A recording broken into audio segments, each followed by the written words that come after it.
Isa ang sitio Bagong Baryo sa barangay Pinanagan, lungsod ng Borongan, sa mga lugar kung saan naging talamak ang puwersa ng Pulang Kilusan. Dahil sa kawalan ng maayos na daan, tanging ang pagbaybay ng Ilog Surigao lamang ang paraan upang ito'y marating. Isa sa nakikita ko doon ang kawalan ng serbisyo ng gobyerno. And they feel neglected. And I agree with them. Malayo. At ang hirap puntahan. Absent kasi kami dyan dati, kaya present yung NPA. Na-aggravate ito by the exploitation, propaganda made by the NPA. Sa pagpanaw ng lalaking anak ng dating pulis na si Danilo Colima, na ngayon mas kilala na sa tawag na Katedong, lalong sumidhi ang kanyang pagnanais na maiparamdam ang mabangis na presensya ng NPA sa Borongan. Mga kasama, makinig kayong lahat. Ito na ang tamang pagkakataon para gantihan natin ang mga totoong nangaapi dito sa probinsya ng Eastern Samar, sa Sitio Bagong Baryo. Dahil halos 10 taon na nila tayong pinahihirapan. Ang mga produkto natin, pag dumating sa bayan, 10% na lang ang napupunta sa atin. Masyado tayong ginugulangan. Kaya, sa oras na ito, gagawa tayo ng paraan para pasabugin ang mga militar na yan. Dahil teritoryo natin to. Walang pwedeng pumasok dito sa lugar natin. Naintindihan nyo? Naintindihan nyo? Mabuhay ang NPA! Mabuhay ang NPA! Tapusin ang mga sundalo! Wala tayong ititira! Matapos pumangatlo si Katedong sa talaan ng most wanted terrorist sa lalawigan ng Eastern Samar, mas pinalawig ng militar sa pangunguna ng 14th Infantry Battalion ang kanilang operasyon sa pagtugi sa kanya. Kabilang sa mga naatasang sumama sa nasabing misyon sina Corporal Linilito Donaire at Sergeant Kenneth John Arsina.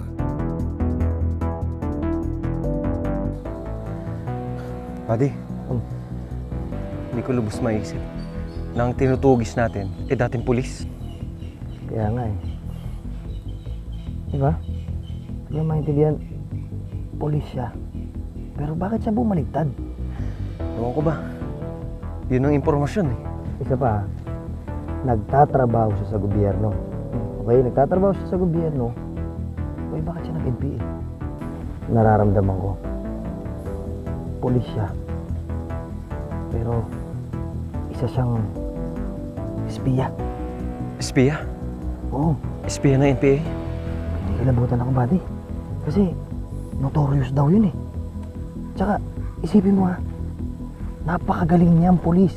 So, ibig sabihin, may utak siya, kaya niyang pasukin yung gobyerno. Di ba? Di ba nakakilabot yun? Ang hirap paniwalaan, no? Kahit pa ba, NPA siya. Ang nagpapatayan. Pilipino sa kapwa Pilipino. Kaya nga eh. Basta mag-iingat na lang tayo. Buddy, umanda ka. Tara. Tara.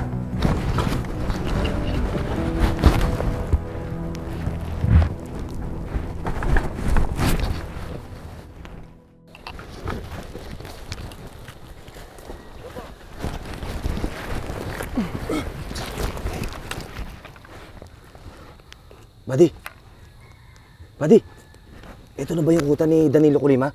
Yung pulis na nag-NPA? Yun ang sabi ng intelligence.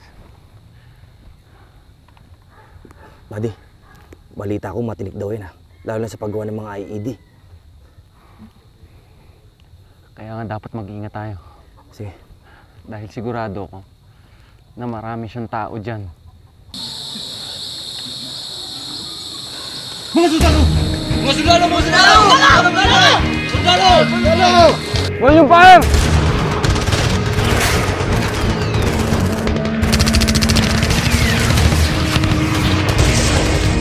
Mga kasama! Marami sila! Pagparaan! Bilisan! Bakit ninyo! Ninyo!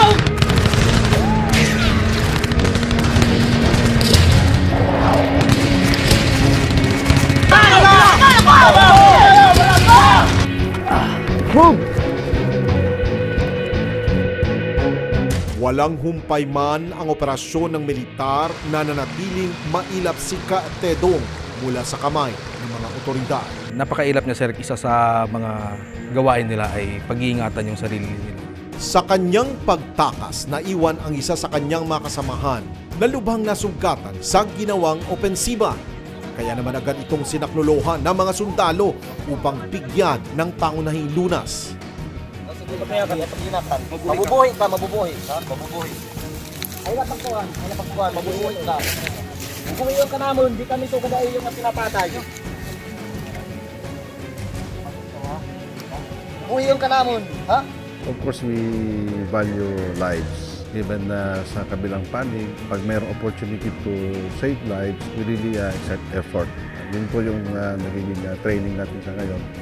Matatandaan din na noong Nobyembre taong 2019 nang naatasan ang tropa ng 14th Infantry Battalion na magsagawa ng patrolya sa barangay Pinanagan.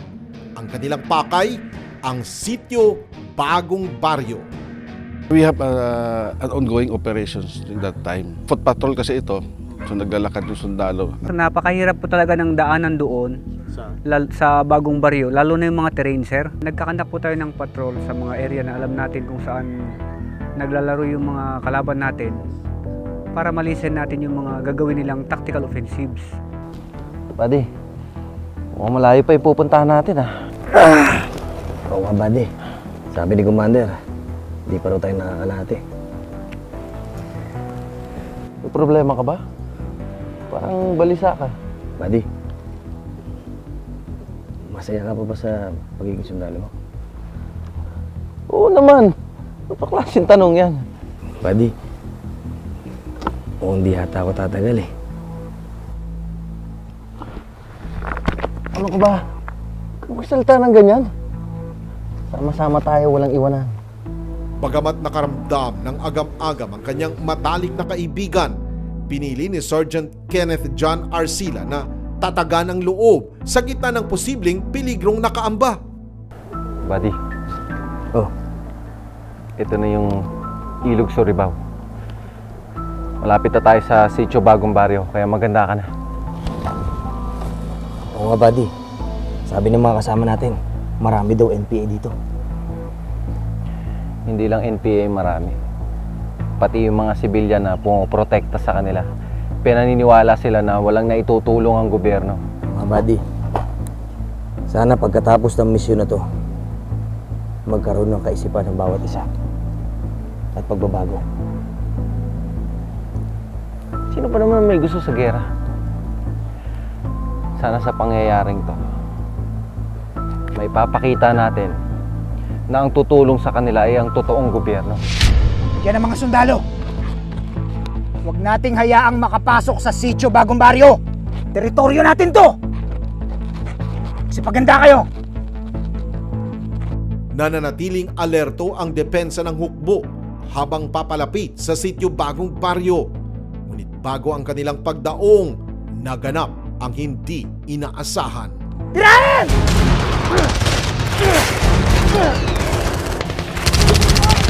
Ilang pwede!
tiis lang.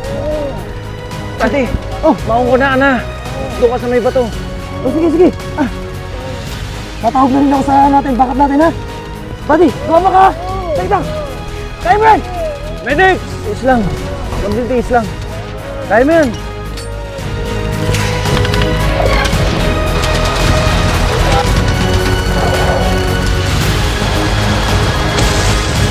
Halina kayo! Ubus kayo ngayon, mga sundalong pulpon! Mabuhay ang NBI! Mabuhay ang NBI! Sugatan man ang isang kasamahan, ipinagpatuloy ng kasundaluhan ang kanilang misyon, ngunit lingid sa kanilang kaalaman. Ang inakalang simpleng enkwentro, isa palang patibong kung saan nag-cruise ang kanilang landas at nang nagsilbing espiya ng pulang kilusan na si Ka Tedong. Mga kasama! Nakikita nyo ba nakikita ko? Paparating ng mga sundalo. Papasok na sila sa Yugan. Mga 20 minutes, nandito na yan. Joel! Duroy! Ellie! Handa na ba yung mga pampasabog nyo? Paglapit sa kakahuyan, sa panggatong, sabugin nyo! Sabay-sabay! Kasi paganda kayo, lapit na sila!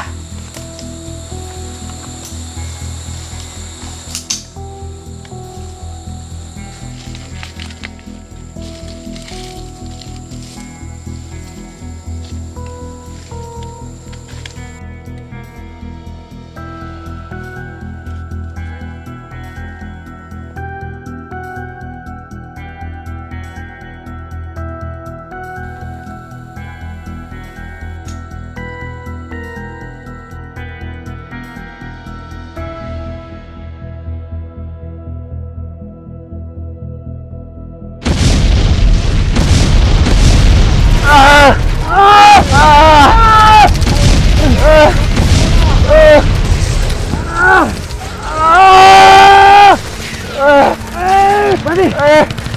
Wala akong makikamali! Buddy! Buddy! Ayos ka na! Buddy! Ayos!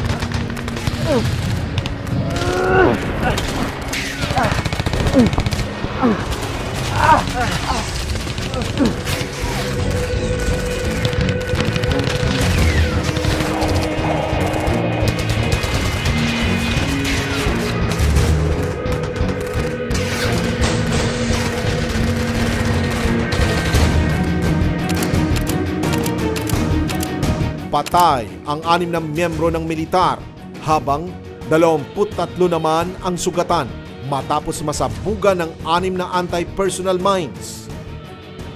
This is beyond imaginable na situation kasi parang carnage yung nangyari. Soldiers just patrolling in the area. We are there to really protect communities, then ganun pa yung ginawa. Dahil na rin sa pagiging liblib ng pinangyarihan ng insidente, naging pahirapan para sa mga biktimang sundalo ang paghingi ng saklolo. Nag-retaliate muna sila, nagkaroon ng maneuver hanggang sa na-overrun yung position ng kalaban.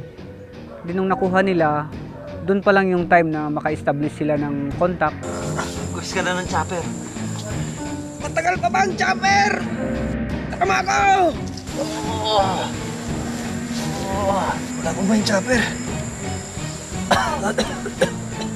Buddy.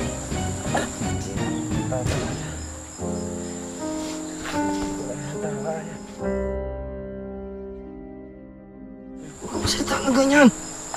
Buddy. Buddy, magkakasama pa tayo. Ay, buddy. Pinoon. Tawarin niyo ako. Kawaan niyo sana ako, Panginoon.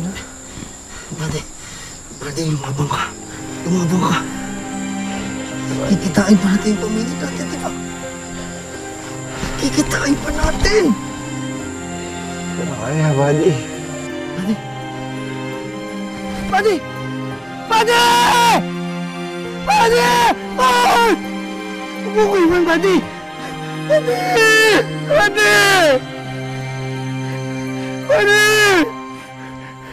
Halos 20 oras ang itinagal bago nakarating ang puwersang sasaklolo sa mga biktima. Unang-una, hindi po makalipad yung chopper natin ng gabi, gawa ng masukal yung mga paligid, yung matataas yung mga puno. Kaya kailangan munang maghanap ng landing zone, kaya naabutan pa ng kinaumagahan. Kabilang sa mga sugatan ang matalik na magkaibigan na sina Corporal Donaire at Sergeant Arsina na nagtamo ng malubhang tama sa kanyang mata. Agad namang dinala sa paggamutan ng mga sugatan. Personal na binisita ni Pangulong Duterte ang mga biktima at kaanak ng 6 na sundalong napaslang.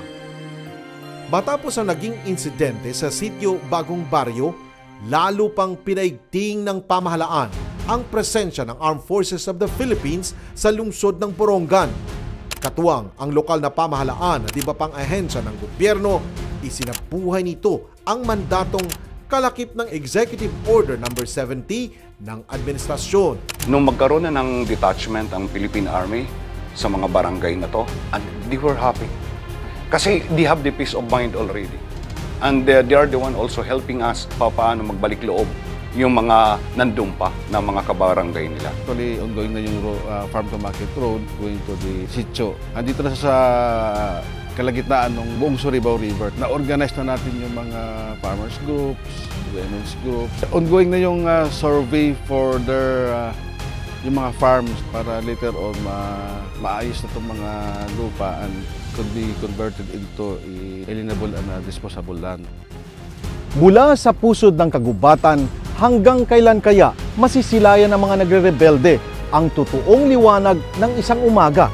Sa ilog na ito ng Eastern Samar, masasalamin ang totoong kumpas ng buhay. Payapa, tahimik, subalit napakalalim ng pinag-ugatang sugat na hanggang sa ngayon, hindi pa rin naghihilom.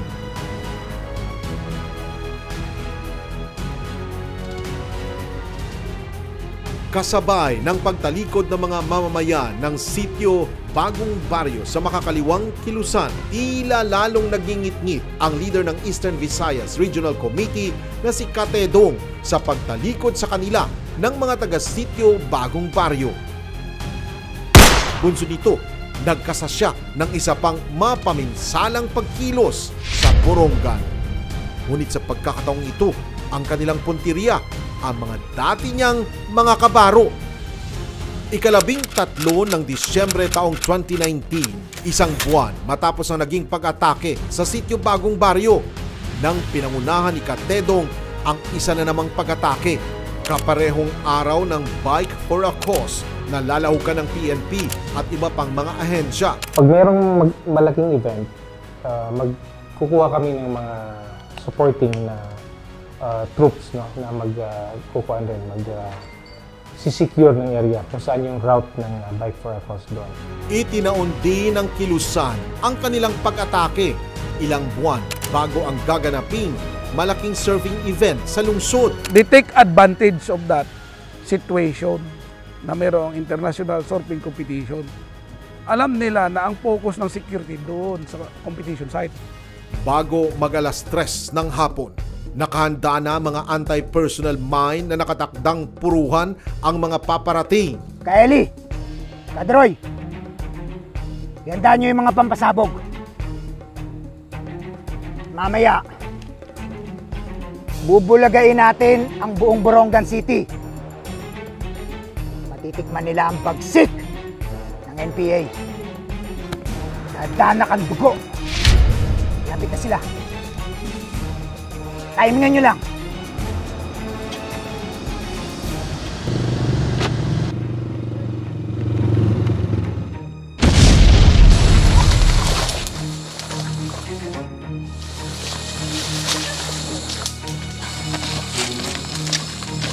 Huwag tantanan hanggat may buhay!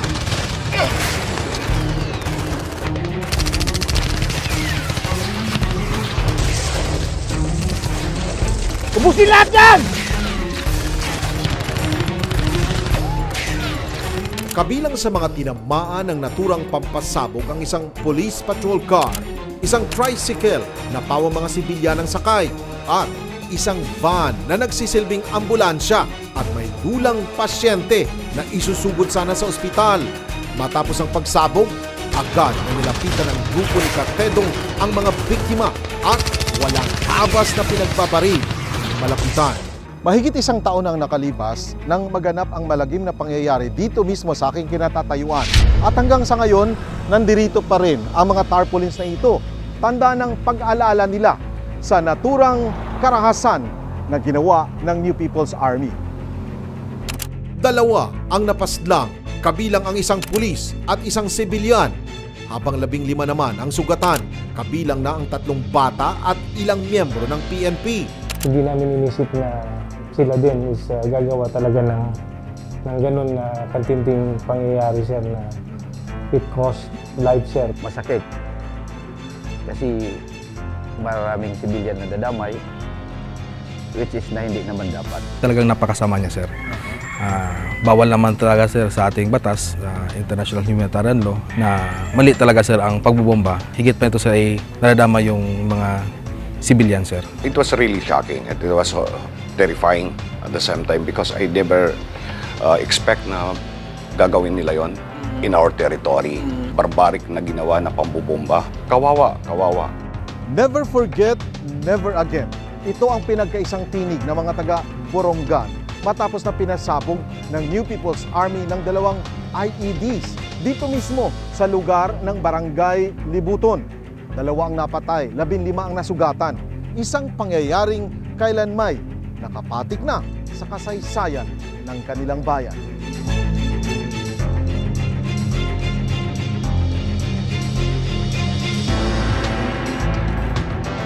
Sa isang bayang pinagdamutan ng kapayapaan, isang malaking hamon ngayon ang pasan ng mga alagad ng batas. Paano nga ba mabibigyan ng hustisya ang mga buhay na ninakaw at mga pangarap na tinuldukan ng pulang kilusan? May pag-asa pa nga bang maibalik ang kumpiyansa ng pamayanang minsan nang ipinagkanulo ng taong dapat sana'y ihemplo ng disiplina at katapatan? Magandang gabi, Pilipinas!